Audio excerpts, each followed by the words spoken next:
તારીખ 1/1/1995 શ્રીમદ રાજચંદ્ર પત્રાંક 693 ઉપર પૂજ્યભાઈ શ્રી શશીભાઈનું દેવલાલીમાં પ્રવચન સળંગ પ્રવચન નંબર 66।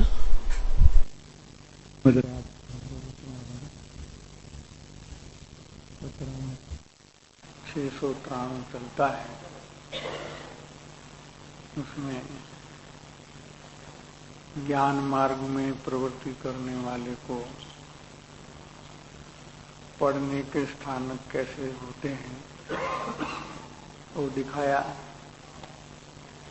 क्रिया मार्ग में प्रवृत्ति करने वाले को किस प्रकार से नुकसान होता है वो भी दिखाया।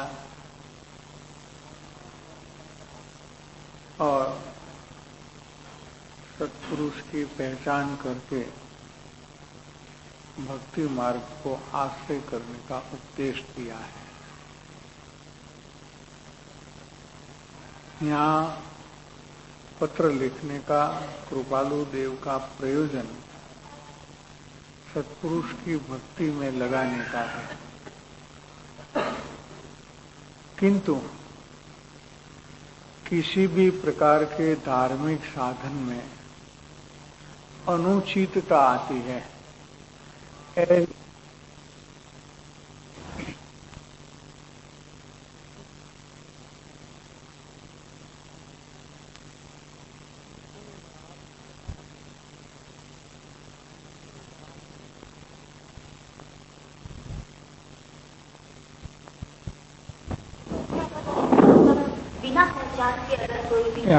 इसलिए होता है, इसलिए ओक संज्ञा के कारण से ऐसा होता है। पहचान नहीं होती है, देव शास्त्र गुरु सत्पुरुष की पहचान नहीं होती है, तो बिना ओळखाण ओक संज्ञा से राग में साधना का भ्रम हो सकता है, वो अनुचितता है।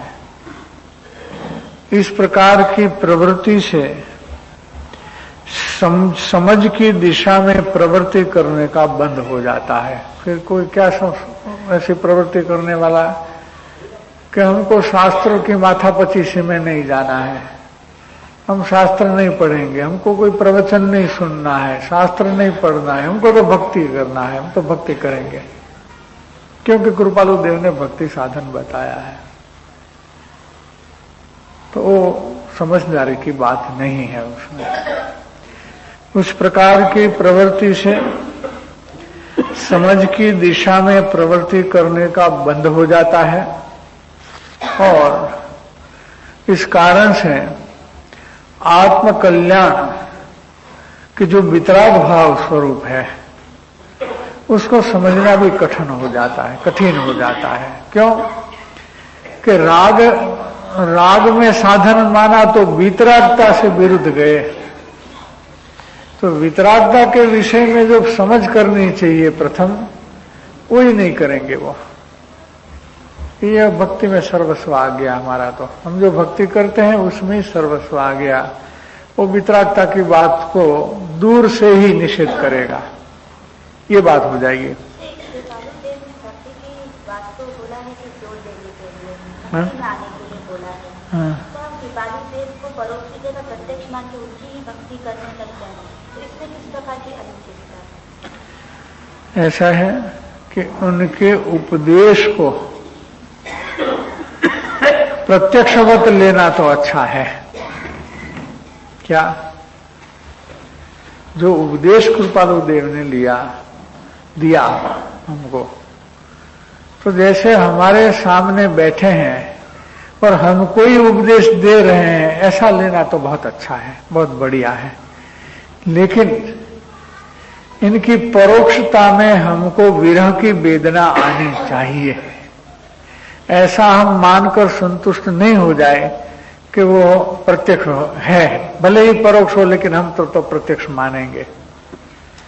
तो इनका जो वियोग है, इनका जो विरह है, वो हमको सालेगा नहीं, उनकी वेदना आएगी नहीं, और भविष्य में इनका जो विरह वेदना से संयोग होना चाहिए वो होगा नहीं आगे के भाव में। और ये नुकसान ये एक प्रकार का ऐसा होगा दूसरे प्रकार का नुकसान ऐसा होगा कि कोई प्रत्यक्ष सत्पुरुष मिलेंगे तो हम स्वीकार नहीं करेंगे, इसका स्वीकार हम नहीं करेंगे। तो इसलिए हाँ, वो राग है, वो भक्ति का राग हो गया। भक्ति ज्ञान स्वरूप होनी चाहिए, राग स्वरूप होनी नहीं चाहिए। इसलिए जो वितराग भाव है उसको समझना कठिन पड़ता है, क्योंकि राग की पकड़ ज्यादा हो गई तो वितराग भाव को समझना ही कठिन हो जाएगा। भक्ति और राग ज्ञान दोनों अलग है जी, भक्ति ज्ञान का रूप बोले थे आपने, भक्ति ज्ञान रूप होनी चाहिए, ज्ञान रूप होनी चाहिए। तो वहाँ अभेद रूप जो भाव लिया तो एक ही होगा ना, हाँ अभेद रूप से भक्ति करना। हाँ, अभेद भाव से भक्ति करना, अभिन्न भाव से भक्ति करना, एक भाव से भक्ति करना, उसको पराभक्ति कहने में आता है। और निष्काम भाव से भक्ति करना, कैसे? निष्काम भाव से वो निर्मलता ले आती है।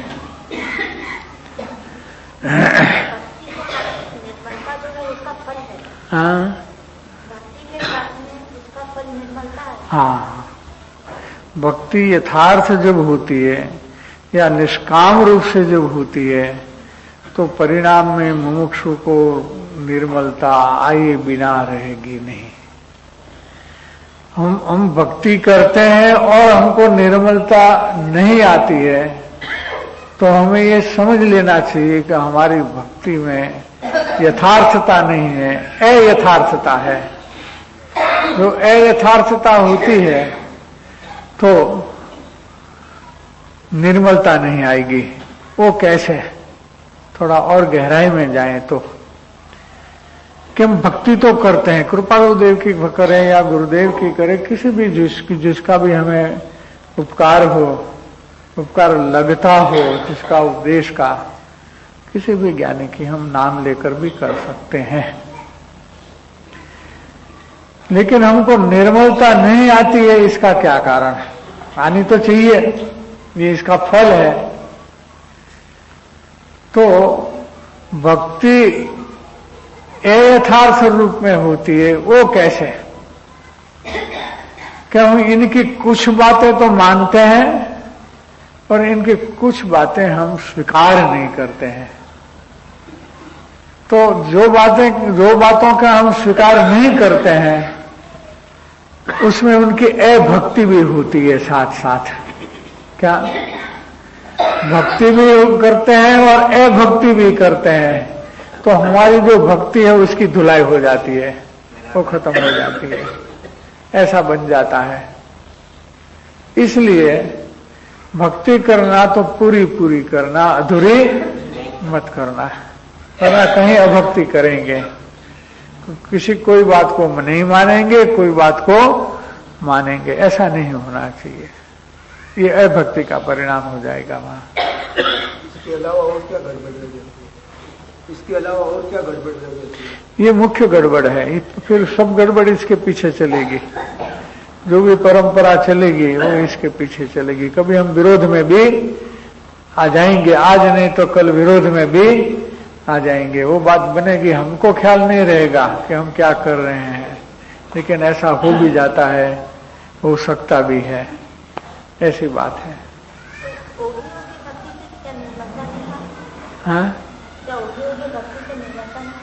ओग भक्ति से के साथ निष्कामता होती है तो निर्मलता थोड़ी बहुत आती है। हाँ, मैंने पूरी जो पहचान के बाद जो आती है इतनी तो नहीं आती है, इसलिए थोड़ी बहुत आती है। वो बात है, किसी जीव को पहचान नहीं हो फिर भी निष्काम भाव से बहुत बहुत अत्यंत अत्यंत भक्ति भी हो सकती है। ऐसे भी भक्त होते हैं कि पहचान नहीं हुई हो लेकिन अत्यंत भक्ति होवे, भोग संज्ञा में भी, और निष्काम भाव से कोई अपेक्षा नहीं, बस इनके प्रति बस भक्ति भाव ही बहता रहे, ऐसे ही कोई परिस्थितियों के भक्ति भाव बहता ही रहे तो थोड़ी बहुत निर्मलता आती है वहां भी। उस निर्मलता के फल में पहचान नहीं हो जाएगी क्या? हो सकता है कि हो जाए भी, हो सकता है, क्योंकि निर्मलता का कार्य ही पहचान करने का है, तो हो भी सकती है। तो इसलिए भक्ति करना तो अच्छा ही है, इसलिए भक्ति करना तो अच्छा ही है। योग संज्ञा में भी कहीं अभक्ति नहीं हो जाए, इसकी सावधानी हमें रखनी चाहिए, वो बात है। इसलिए कृपालु देव ने तो इस पत्र में भक्ति में होने वाली अयथार्थता की चर्चा ही नहीं की है। ये तो जो प्रश्न उठाए तीनों विषय में, तो उसको पूरा छंछेड़ करने के लिए थोड़ी बात इस आत्म जागृति में ली है। थोड़ी सावधानी आ जाए और हमको अयथार्थता नहीं हो, इस कारण से। अगर हम क्रम से चलते हैं और हमको उपसंग में भक्ति होती है, तो वो तो नियम से, क्रम से अगर हम चलेंगे तो वो तो पहचान में परिवर्तित हो ही जाएगी। उसमें क्या होता है कि क्रम में तो वो बात होती ही है कि हमें आत्मज्ञान चाहिए। आत्मकल्याण का मुख्य उपाय तो आत्मज्ञान है। तो आत्मज्ञानी पुरुष, सत्पुरुष है, वो भी हमें चाहिए। इसके बिना तो ज्ञान प्राप्ति नहीं होगी, उतना तो समझ में आ ही जाता है। तो उसका पहचान करने का भी सहज जिज्ञासा हो ही जाएगी, उसमें योग संज्ञा ज्यादा नहीं रहेगी। क्रम में आने वाले को योग संज्ञा का चांसेस बहुत कम है। फिर तो हम ऐसे निश्चय करें कि हमको तो क्रम में आना है, हाँ, किसी भी प्रकार से क्रम में आना है, ठीक है। और भक्ति करना है, चाहे पहचान वाला हो या नहीं हो, संगा वाला हो, इसको क्या देखना है मेरे को, हमको तो क्रम में चलना है। ठीक है, अच्छी बात है। हम हमारे लिए तो वो बात अच्छी है, तो पहचान भी हो जाएगी हमको, तो ठीक है। योग संज्ञा कुछ दिन ज्यादा लंबा जाए, योग संज्ञा कुछ ज्यादा दिन अगर ठहरे, लंबा जाए, तो जो प्राप्त निर्मलता वापस वो कभी कभी ऐसा बनता है कि वहां निष्कामता नहीं होती है, कोई सकामता होती है। ऐसा होने में क्या प्रश्न है, मैं दोहराता हूं कि कोई मुमुक्षु ऐसा भी है कि प्रत्यक्ष ज्ञानी होते हैं, इनकी भक्ति सेवा बहुत करते हैं योग संज्ञा से, और कुछ न कुछ सकामता उसमें रह जाती है। तो सकामता मैंने कुछ अपेक्षा, जैसे कि हमको सेवा का अधिकार मिला, ये सकामता है। हम सेवा करते हैं, उतनी दूसरी कोई नहीं, दूसरा नहीं कर सकते हैं, वो सकामता है। और समीपता रहने से जो दूसरे मुमुक्षु के प्रति उदारता आनी चाहिए, इसके बजाय संकुचितपना आ जाता है, तो बात थोड़ी बिगड़ जाती है। उसमें क्या करते हैं कि दूसरों से अनादर, तिरस्कार, ऐसे प्रकार के परिणाम होने लगते हैं। क्योंकि हम तो समीप रहे, दूसरे उतने समीप नहीं हैं, और हम सेवा करते हैं, उतने दूसरे लोग सेवा नहीं करते हैं। इस प्रकार के जो परिणाम है वो सकाम परिणाम है। सूक्ष्म रूप से, स्थूल रूप से तो ऐसा होता है कि हम भक्ति करेंगे तो इसका फल तो कुछ न कुछ मिलेगा हमको, इसका फायदा तो होगा। लेकिन जो निष्काम भाव से सेवा करते हैं उनको ऐसा नहीं होता है। जो सकामपणे से करते हैं उनको योग संज्ञा में दर्शन मोह तीव्र हो जाता है। जो पहले मंद हुआ था वो बाद में तीव्र हो जाएगा। अभी जो आपने प्रकार बताया, सकामता तो विपर्यास है, हाँ, विपर्यास है, तो पकड़ में आ सकता है। और भी कोई उनको पकड़ने में नहीं आता है। जिनको ये विपर्यास होता है वो नहीं पकड़ सकता, ऐसा होता है थोड़ा। बुद्धि में स्पष्टता भी मिली है, करने वाले को इतनी बुद्धि में स्पष्टता होती नहीं है। ये तो चर्चा होती है सत्संग में तो पता चलता है, बाकी करने वाले को पता नहीं चलता है। उनको तो ये लगता है कि मैं कुछ हूं, मैं सेवा करता हूं तो मैं भी कुछ हूं सेवा करने वाला, वो बात आ जाती है बीच में। निष्काम भक्ति में तो खाली आत्म कल्याण आएगा। निष्काम भक्ति में तो बस हमको तो ये हमारे लिए परमेश्वर है, हमको तो भक्ति कर, हम कुछ समझते नहीं, हमको भक्ति करना है, ये हमारे भगवान है। आत्म कल्याण का हाँ, तो आत्म कल्याण तो वो तो वैसे ही हो, वो परिणाम ही से आत्म कल्याण हो ही जाएगा। वो उनको कोई खास मुख्य करने का सवाल नहीं रहता है, भक्ति की मुख्यता में वो सवाल नहीं रहता है, ये बात बन जाता है। भक्ति का फल ही ज्ञान की निर्मलता है जी, भक्ति का फल ही ज्ञान की निर्मलता है। हाँ, भक्ति के फल में ज्ञान निर्मल हो जाता है। ये जब यथार्थ भक्ति होती है तो ज्ञान निर्मल हो ही जाता है। अगर भक्ति करने पर भी ज्ञान निर्मल नहीं हुआ तो समझना चाहिए कि भक्ति यथार्थ नहीं है, कहीं गड़बड़ है ही। कुंती के 100 पुत्र, हाँ कुंती के 100 पुत्र, तो सबकी माँ कुंती। हाँ कुंती के 100 पुत्र, हाँ और सबकी माँ कुंती। हाँ, सबकी माँ कुंती, तो ठीक है। हैं? यही बात होगी। हाँ। ઓગ સંજ્ઞાથી આવેલ જીવ પરિચયમાં રહીને પ્રતીતિ થઈ હોય એવું લાગે તો પ્રતીતિ અને પહેચાન में क्या फर्क है? पहचान पूर्वक ही प्रतीति होती है। जो प्रतीति होती है वो पहचान पूर्वक होती है। तो वो प्रतीति और पहचान हुआ, उसका क्या लक्षण, ये प्रश्न हो सकता है। तो उसमें कृपालु देव का 194 नंबर का पत्र है। सम्यक प्रतीति और क्या शब्द लिखा है? अचल प्रेम। ये परिस्थिति पैदा हो जाती है कि किसी भी हालत में वो विचलित नहीं होता अपने प्रेम से।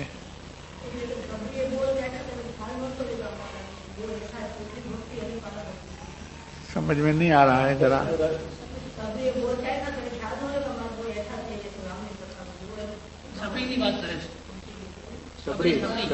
सबरी रामचंद्र जी साथे सबरी को भील नहीं हुआ।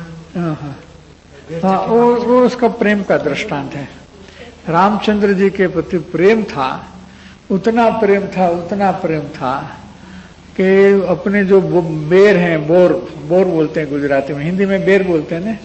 हाँ, वो चक के खिलाती थी, तो बुझाती थी मेरा जूठा खा रहे हैं, वो भूल जाती थी, वो तो चक के खिलाती थी उसको, पागल हो गई, भूल गई कि मैं ये जूठा खिला रहे हूँ। उतना प्रेम था कि प्रेम में वो पागल हो गई थी, ऐसा कहने का अभिप्राय है। रामचंद्र जी वो बेर खाए हैं? रामचंद्र जी को पता नहीं था कि झूठे बेर दे रही है। रामचंद्र जी तो प्रेम के भूखे थे, बेर के भूखे नहीं थे। वो तो अयोध्या के राजा थे, तो कोई बेर के तो थोड़े भूखे थे, वो तो प्रेम के भूखे थे। तो उसको प्रेम मिलने लगा तो ठीक है, उनको तो अच्छी बात है। या एक के पास वर्तता है और झूठा है कि नहीं है, इसका भेद सवाल ही पैदा नहीं होता। मेरा प्रश्न तो ये है, ये प्रेम भी थोड़ा पागलपन है, प्रेम में तो पागलपन आता ही है क्या? અને એ પાગલપણ પણ માનવા જેવું છે।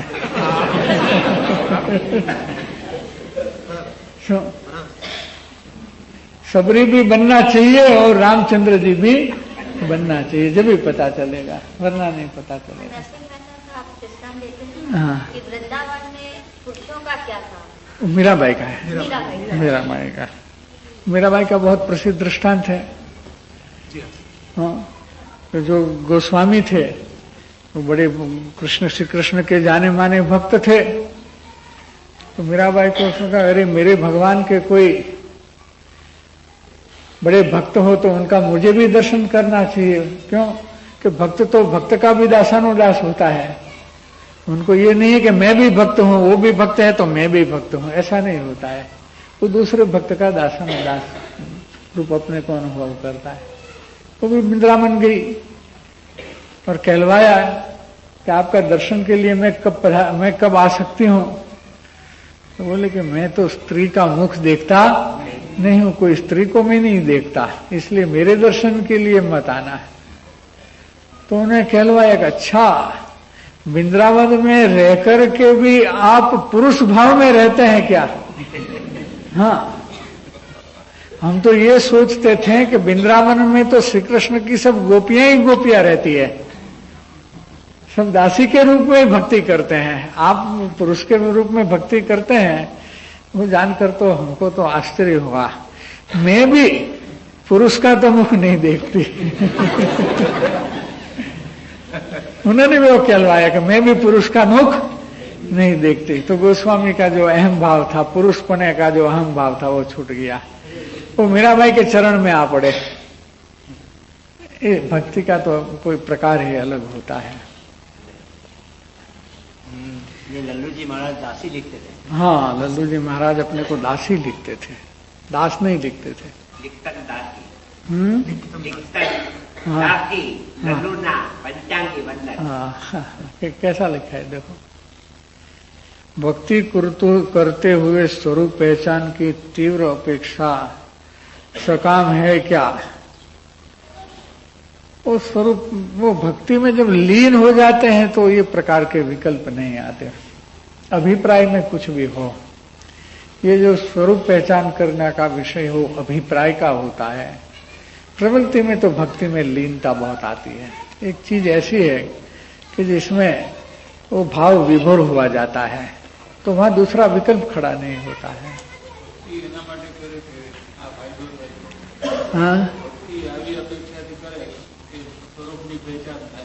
हाँ, हाँ, उसमें सकामता है, वो भी सकामता है। या तो सकामता ऐसी भी होती है, थोड़ा और ले लें तो, कि हम आपकी भक्ति इसलिए कर रहे हैं कि आपसे हमें ज्ञान मिलेगा। ठीक, ज्ञान की प्राप्ति के लिए हम भक्ति करते हैं, वो भी सकामता है। ज्ञानी के पास कृपालुदेव ने इसलिए बहुत अच्छा मार्गदर्शन, इतना सुंदर बातें की है कि ज्ञानी के पास ज्ञान की मांग मत करो, भक्ति की मांग करो, हमको भक्ति दो। और परमेश्वर को, ईश्वर कर्ता को उल्हाना ओलंबा दिया है कि अरे परमेश्वर, तुम मुक्ति देने में तो उदार है, लेकिन भक्ति देने में क्यों लोभी हो, कृपण क्यों हो? भक्ति दे दो हमको, हमको तो भक्ति चाहिए, उसमें लोभ क्यों करते हो? क्या बोले कि मुक्ति में तो उदार हो, मुक्ति तो दे देते हो, लेकिन भक्ति क्यों नहीं देते हो? मतलब क्या कि बिना भक्ति मुक्ति आने वाली है ही नहीं। ऐसी ऐसी बातें बहुत सुंदर शैली से मुकी है। शैली देखो उनकी, मुक्ति और भक्ति के कितना कंपैरिजन लिया कि अरे परमेश्वर, भक्ति देने में तुम उदार होता और भक्ति देने में तुम कृपण रहता है, ये क्या तेरी विचित्रता है? बिना भक्ति मुक्ति भी होगी, इस अपेक्षा को लेके भक्ति हो तो वो भी सकाम भक्ति है। वो भी सकाम भक्ति होगी। इसलिए 269 में उन्होंने लिखा कि मोक्ष से भी हमें संत चरण की समीपता अधिक प्रिय है। 269 पत्र है। हमको सत्संग चाहिए, सत्संग मिला, सत्पुरुष का चरण सानिध्य मिला, तो हमको मोक्ष भी नहीं चाहिए। तो बात कैसी होगी जब इस प्रकार के परिणाम आते हैं, तो वो बात कैसी होगी, एक अनुभव का विषय बनता है, चर्चा का विषय नहीं बन सकता, ये अनुभव का विषय बनता है। ऐसी ऐसी बातें कही है उन्होंने। भक्ति करने के पीछे ज्ञान की चाहना होती है। भक्ति करने के पीछे सामने वाले के गुण दब जाते हैं, उनकी वैल्यूएशन कम हो जाती है, जिसकी भक्ति हम करते हैं। गुण दब जाते हैं, तो गुण का वैल्यूएशन नहीं आता है तो राग हो जाता है। ठीक है, तो गड़बड़ होगी होगी, सकामता में तो गड़बड़ होगी ही होगी।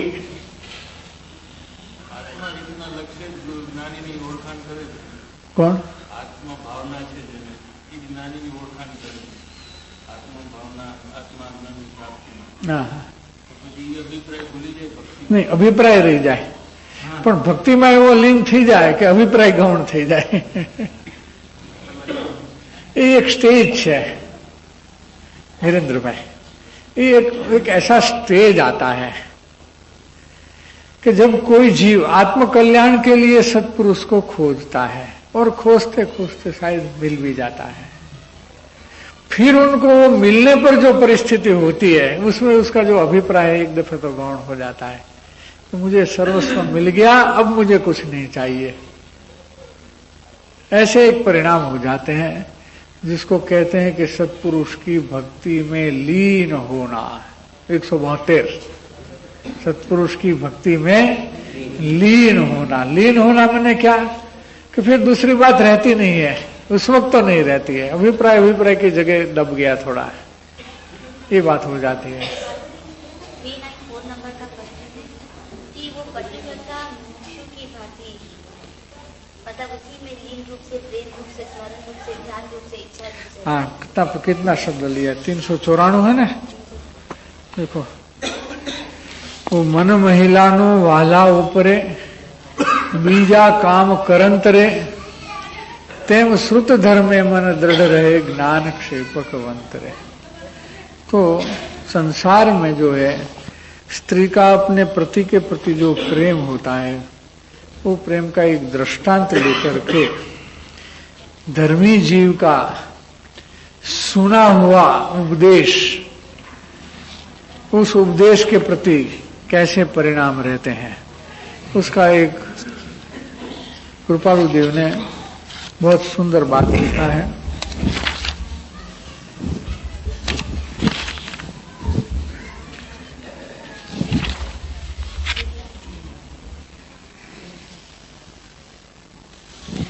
तीन 394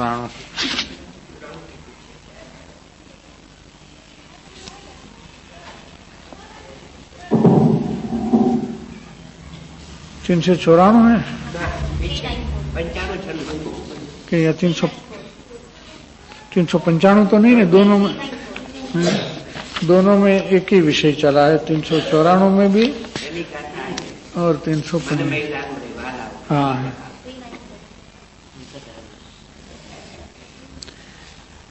जो भक्ति निष्काम ऐसी अल्प भी भक्ति जीव को उत्पन्न होती है तो बहुत से दोष से निवृत्त होने का कारण बनता है। हाँ, अल्प भी निष्काम भक्ति होती है तो बहुत दोष के से निवृत्त होने का कारण बनता है।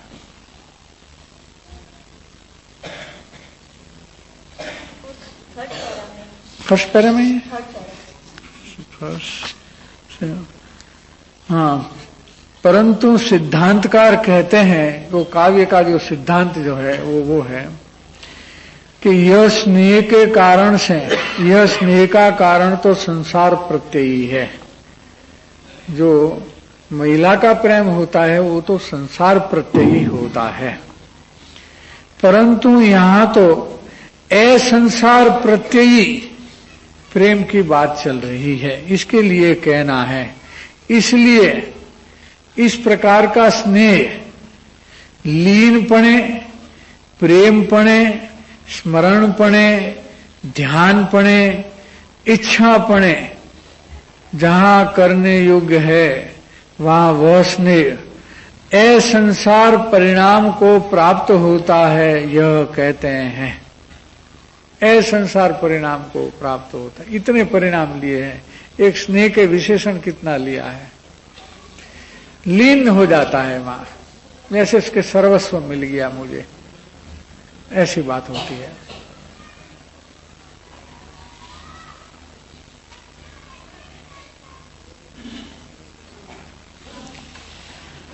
ये सब पत्र बहुत गहराई से पढ़ने योग्य है। अब जो हमारा प्रकरण चल रहा था कि यहां ओघ भक्ति में राग रस तीव्र होने से वीतराग मार्ग से दूर होने का बन जाता है और वीतरागता के उपदेशक ज्ञानी और उसके मार्ग प्रति जुगुप्सा उत्पन्न हो जाती है कि ये क्या, ये सब ज्ञान की चर्चा माथापच्ची सी क्या बात है, हमको ऐसा कोई नहीं चाहिए, हमको हमारी भक्ति करने दो। इसलिए मोक्ष मार्ग की प्राप्ति विकट हो जाती है। मुमुक्षु की भूमिका में तो यथार्थ ज्ञान, यथार्थ क्रिया और यथार्थ भक्ति का मेल होता है, सुमेल होता है, तो ही ऐसी यथार्थता आगे बढ़कर के सम्यक्त्व में परिणमित होती है। यहाँ तीनों की यथार्थता किस प्रकार की है कि यहाँ आत्मलक्षी स्वाध्याय द्वारा तत्व विचार रूप ज्ञान वह ज्ञान मार्ग है। ज्ञान जिसमें यथार्थ समझ का अमलीकरण अर्थात उस रूप क्रिया होने से भाव भाषण की उत्पत्ति होती है।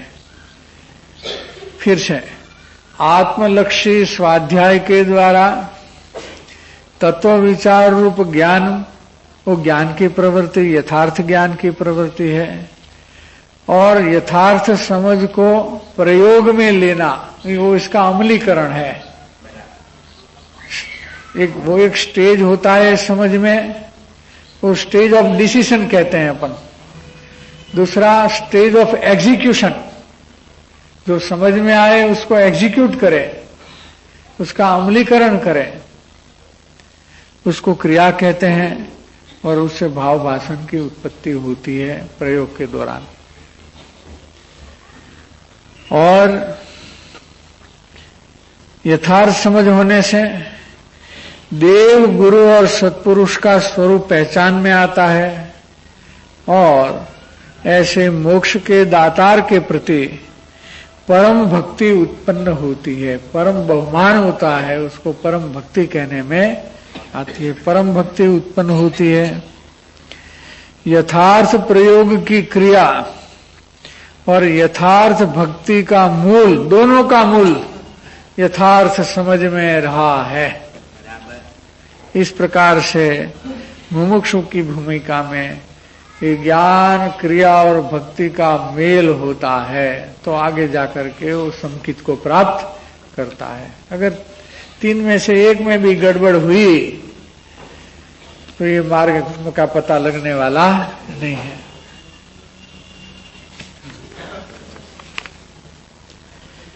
अब कृपालु देव के पत्र का शेष अंश है, वो ले रहे हैं। कुछ एक महात्मा को बात करके बहुत विचारवान जीवों ने भक्ति मार्ग का यही कारण से आश्रय किया है। क्योंकि ज्ञान मार्ग में पढ़ने का स्थान बहुत है, क्रिया मार्ग में भी पढ़ने का स्थान बहुत है, जबकि भक्ति में इस प्रकार का जोखिम कम है, जोखिम कम है। इसलिए जो विचारवान जीव है उन्होंने उसको प्रिफर किया है, उसको पहले पसंद किया है कि हम शुरू से ही भक्ति में आ जाएं। यही कारण से ऐसा किया। कुछ एक महात्मा, मैंने तीर्थंकर आदि कोई पूर्व के आराधक होते हैं, उसकी बात अलग होते हैं। और सामान्य मुमुक्षु ने तो उसका आज्ञा आश्रितपना, उसकी आज्ञा में रहना, आज्ञा विरुद्ध कभी तनिक भी थोड़ा भी नहीं जाना, अथवा परम पुरुष सदगुरु में सर्वार्पण स्वाधीनपणु शीर्षा वंद्य देखा है और ऐसे ही वर्ते हैं कि अगर सत्पुरुष मिले तो सर्वार्पण स्वाधीनपणु, टोटल सरेंडरशिप जिसको कहते हैं, ऐसी आज्ञा में जो आ जाता है उसको, उसकी आज्ञा को शीर्षावंद्य माथे पे चढ़ाता है। ऐसा उन्होंने देखा है मतलब स्वीकार किया है कि ऐसा होना चाहिए, हमारे परिणाम ऐसे होने चाहिए। और वचन को उठाने में विलंब भी नहीं करेगा। विलंब भी नहीं, और ऐसे वर्ता है सिरसाबंद किया है और ऐसे वर्ते भी है। हाँ, तो उसमें सिर्फ माना है, भक्ति करते उतनी बात नहीं है, उसकी आज्ञा को का अमलीकरण भी फौरन शीघ्र करने लग जाते हैं, ऐसा होता है। आज्ञा का अमलीकरण नहीं करे तो भक्ति नहीं की, तो भक्ति कैसे रही वो बताओ। अगर कोई जीव आज्ञा का अमलीकरण नहीं करता है तो दूसरा तो कुछ करता है, तो उसकी भक्ति वहां ज्यादा है। ठीक, भक्ति में मुख्य बात क्या होती है? सर्वार्पण, ये भक्ति की मुख्य बात है। तो अमलीकरण नहीं करता है तो सर्वार्पण रहा कहां से? उनकी अर्पणता और जगह ज्यादा है, इसलिए वो आज्ञा को उठा नहीं सकता है। किस जगह ज्यादा है वो खुद को अवलोकन करके इसका निर्णय करना चाहिए।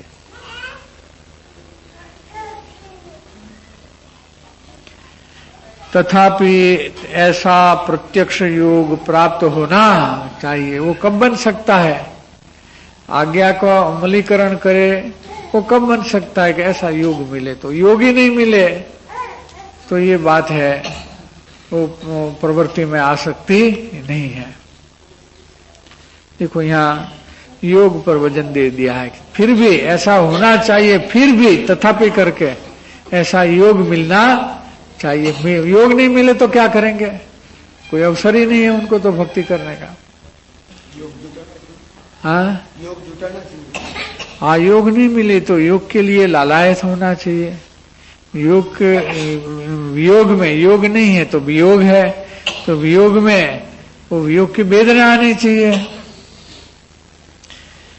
योग नहीं है तो वियोग है, वियोग में वेदना आती है। अगर वियोग लगता है तो, नहीं लगता है तो खाते हैं, पीते हैं और सो जाते हैं, ये बात हो जाती है।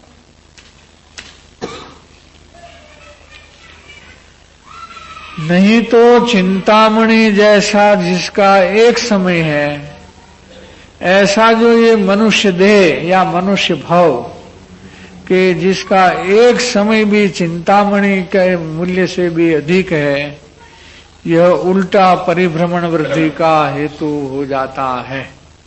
क्योंकि वो अन्य मार्ग को सन्मार्ग मानता है, करता है कुछ और, मान लेता है कि मैं मेरा आत्म कल्याण के लिए कुछ कर रहा हूं, तो ये परिभ्रमण वृद्धि का हेतु हो जाता है। वो 680 पत्र उस पर लिखा है कि वो चैत्र सुद 13 थी, भगवान महावीर की जन्म कल्याणक दिन था और लोग जय महावीर जय महावीर जय महावीर करके नारा लगाते थे बम्बई के झवेरी बाजार में।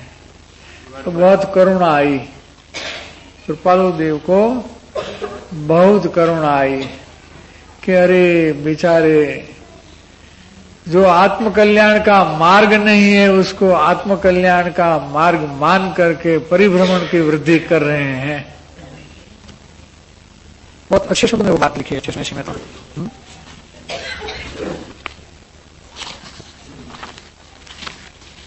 कल्याण के मार्ग को और परमार्थ स्वरूप को यथार्थ रीति से नहीं समझने वाले अज्ञानी जीवों अपनी मति कल्पना से मोक्ष मार्ग को कल्पित करके विध विध उपाय में प्रवृत्ति करते हैं और वो प्रवृत्ति करने पर भी मोक्ष प्राप्त करने के बजाय संसार परिभ्रमण करते हैं, ऐसा जानकर निष्कारण करुणाशील ऐसा हमारा हृदय रोता है।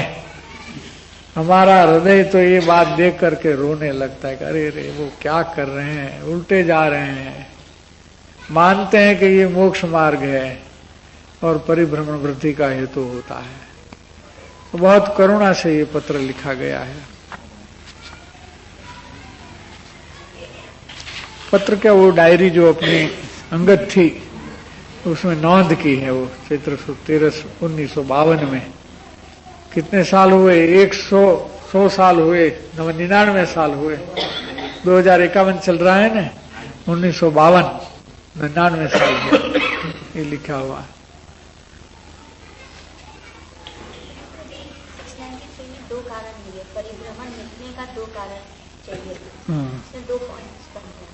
एक तो जीव में पात्रता होनी चाहिए और समर्पण भाव होना चाहिए सत्पुरुष का, और दूसरा लिया है कि ज्ञानी का योग, एक पात्रता और दूसरा ज्ञानी का योग दोनों हो, तभी परिभ्रमण। ठीक बात। 2 पॉइंट्स, 2 अपनी पात्रता होनी चाहिए, वो उपादान का विषय रहा, और सत्पुरुष का योग हुआ। निमित्त जरा हल्का शब्द लगता है हाँ है तो निमित्त, लेकिन थोड़ा डिग्रेड लगता है। भगवान को डिग्रेड क्यों करें, निमित्त कह करके उनको डिग्रेड क्यों करें। वही हमारा जो सर्वस्व है तो उसको निमित्त कह करके उतनी दूरी क्यों रखें, वो बात है। हाँ बहुत अच्छी बात ठीक है एकदम ठीक है। इतनी दूरी हमें ऐक्य भाव में रखना नहीं है। उपादान भी वही है और सर्वस्व भी वही है। सत्पुरुष और ज्ञानी तो एक ही हुए, 2 कैसे हुए? हाँ जी, सत्पुरुष और ज्ञानी एक ही हुए, 2 कहाँ हुए? हाँ अभी 2 की बात है कि सत्पुरुष और ज्ञानी खुद और पात्रता तो अपनी योग्यता है और सत्पुरुष का संयोग है, तो संयोग को निमित्त कहने में आता है। लेकिन यहाँ इसके प्रति का जो बहुमान है, भक्ति है, परम भक्ति है, उसमें उसको निमित्त क्यों कहें, ये तो सर्वस्व है। आचार्य महाराज भी तो सत्पुरुष को अंतरंग निमित्त लेते हैं, लेते हैं, हाँ वो अंतरंग कारण लेते हैं। अंतरंग निमित्त नहीं, अंतरंग कारण बोले हैं। नियम सार में वो बात है जो आया अपने प्रवचन नवनीत दूसरे भाग में, वो बात है पढ़ा ने, अंतरंग कारण बोले हैं पद्म प्रभ मलधारी देव। कुंदकुंदाचार्य ने भी वही लिखा है। ये 693 पत्र यहाँ समाप्त होता है। અમુક મહાત્માને બાદ લેતું છે એમાં એ પૂર્વભૂમાં પણ સત્પુરુષની ભક્તિ તો હશે જ ને? कौन है? અમુક મહાત્માને બાદ કરી हाँ उनको पूर्वभूम में तो है ही। एक वो स्टेज में से पास हुए बिना कोई काम नहीं होने वाला, ये तो है ही। तीनों काल एक ही मार्ग है। इसलिए तो उस 194 में उसका वजन आया है। जो कृपालु देव का 194 पत्र है उसमें बहुत वजन दिया है।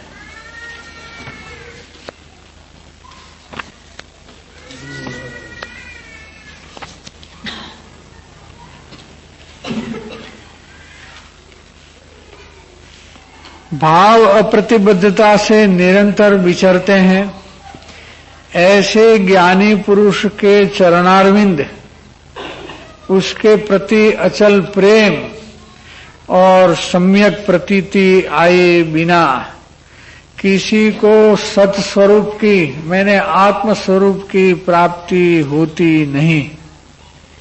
और आने से अवश्य वह मुमुक्षु जिसका चरणारविंद की सेवा की है उसकी दशा को, ज्ञान के दशा को प्राप्त होते हैं।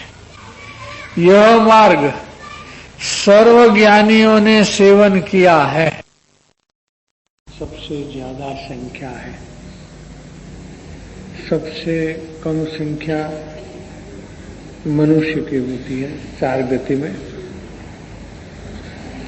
इससे ज्यादा नारद ज्ञानी नहीं मिले थे। इसलिए भूतकाल की बात कर दी कि हमको भी ज्ञान प्राप्ति इस तरह ही हुई है, इससे ही हुई है। वर्तमान से यही मार्ग से होती है, अनागत में नहीं भावी काल में भी ज्ञान प्राप्ति का यही मार्ग है। और सर्व शास्त्र का बोध लक्ष्य क्या? बोध लक्ष्य मैंने क्या?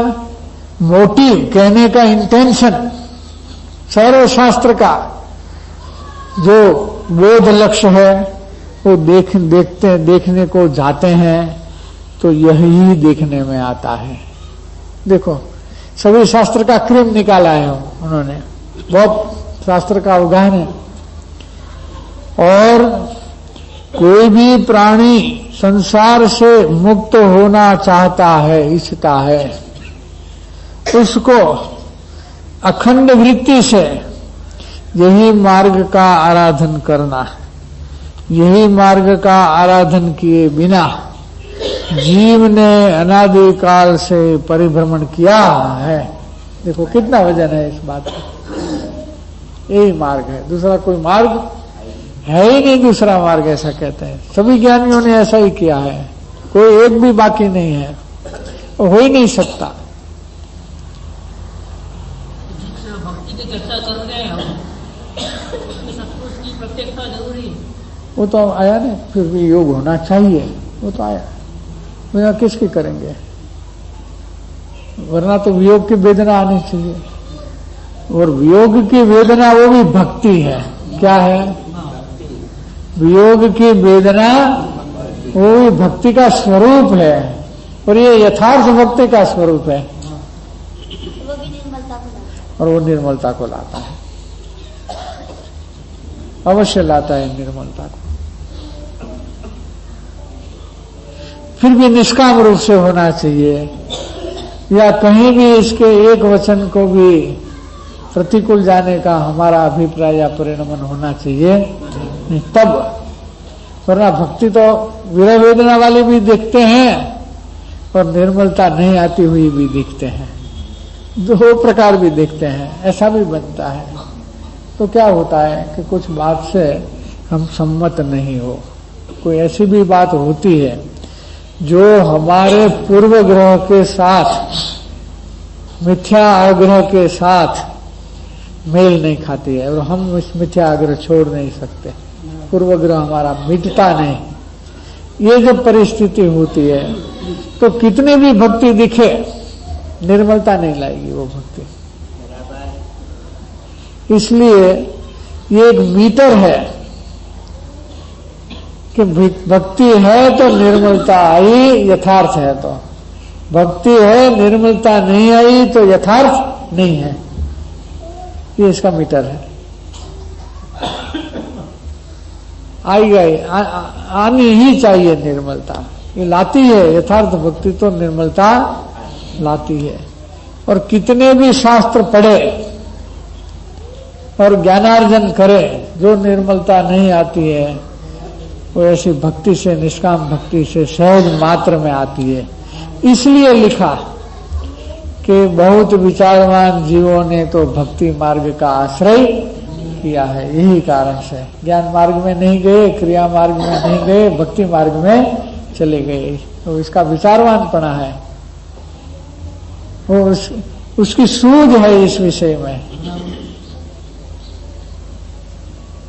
कल जो श्रीमद जी का पत्र लिया था सुभाबाई के ऊपर, समय ज्ञान आपको हुआ है और आगे की दशा क्यों नहीं दिखाई दी? हाँ, 247 में, 247 में ये बात है। तो उसमें क्या है, भक्ति का कुछ कमी? भक्ति तो बहुत थी, लेकिन थोड़ी थोड़ी कभी सकामता भी आया करती थी, तो इसलिए वो आगे की दशा को प्राप्त नहीं होते थे। 247 में कल ही रात्रि को लिया था, तो फिर से ले ले, क्या शब्द में है।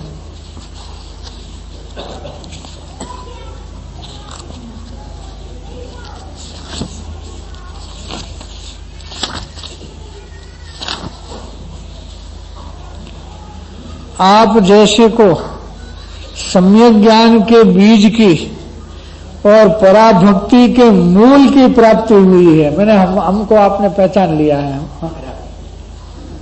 फिर भी इसके बाद का भेद क्यों प्राप्त नहीं हो रहा है? स्वरूप का भाव भाषण क्यों पहला संकित तो हुआ आपको, दूसरा क्यों नहीं हो रहा है? पहले वाले को दूसरा आना ही चाहिए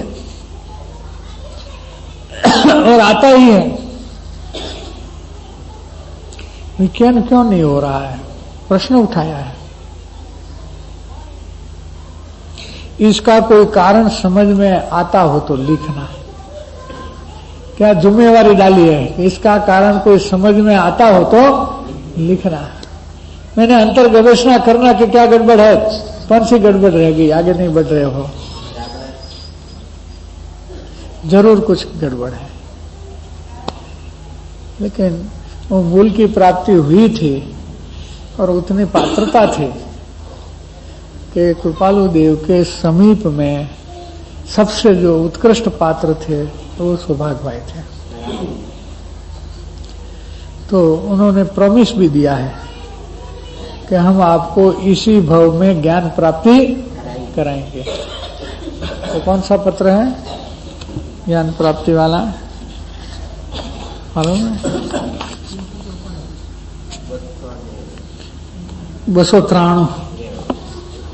293 नंबर का पत्र है।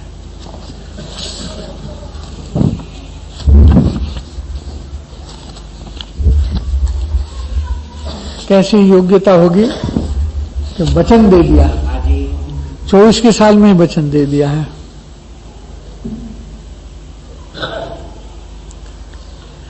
विरह की वेदना हमको ज्यादा है।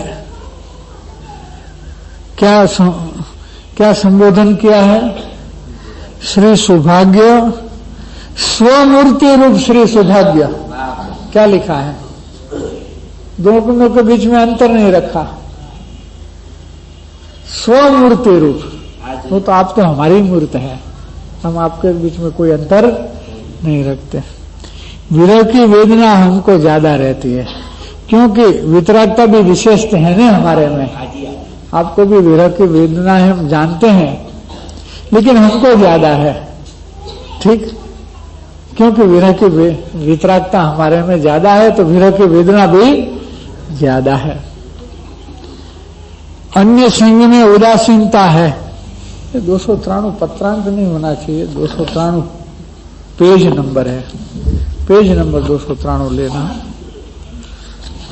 इसमें नहीं आया।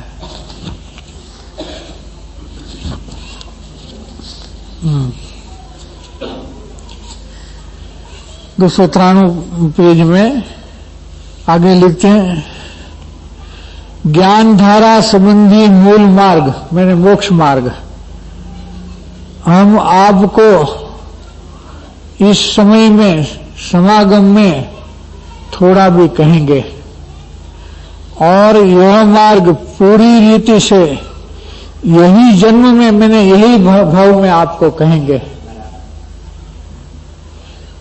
ऐसी हमको हरि की प्रेरणा है, ऐसा लगता है। मैंने हमारे आत्मा की ये प्रेरणा हमको ये बुलाती है, लिखाती है। आपने हमको हमारी इच्छा का सुख दिया है, इसके लिए नमस्कार के सिवा दूसरा बदला कैसे बदला दे आप दे सकें? नमस्कार कर सकते हैं, दूसरा बदला तो क्या दे रहे हैं? इतना सुख आपने दिया है। देखो, सौभाग्य भाई ने कृपालु देव को सुख दिया था और इसके बदले में वो उनको नमस्कार करते हैं। जब नमस्कार के सिवा क्या कर सकते हैं? इसके सिवा तो कुछ नहीं कर सकते। धर्मात्मा को सुख देता है। हाँ, ऐसा होता है। देखो, ऐसा हुआ है, ये तो जीवन दृष्टांत है। परंतु हमको लगता है वो किस प्रकार का सुख होगा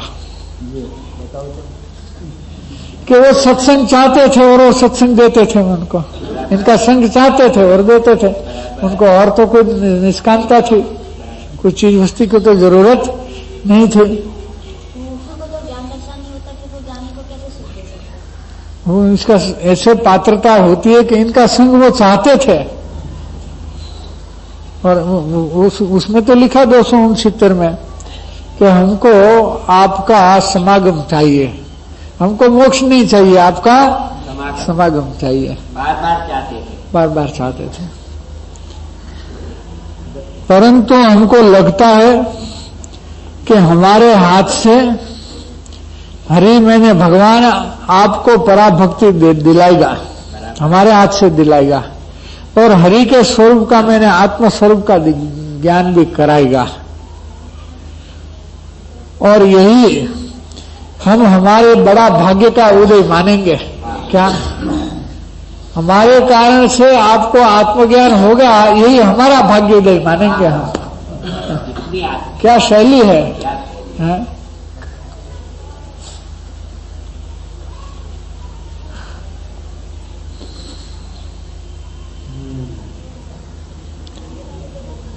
हमारा चित्त तो बहुत हरिमय रहता है,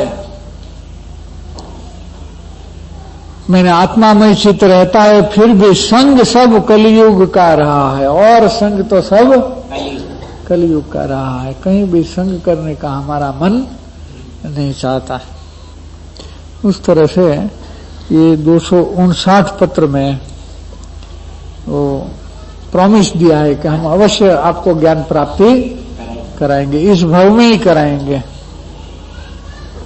देव ने मोक्ष से सौभाग्य भाई के समागम में मोक्ष से भी ज्यादा सुख माना।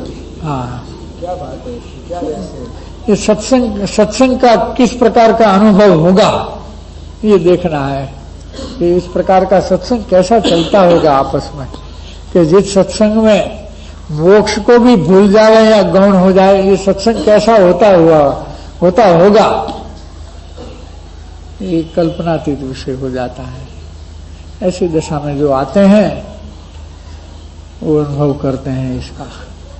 ગુજરાતીમાં આપણે એમ કહીએ કે એવી દશામાં આવે છે એ વાત એ પ્રસંગને માણે છે, वो प्रसंग का वो अनुभव करता है, माने माने છે।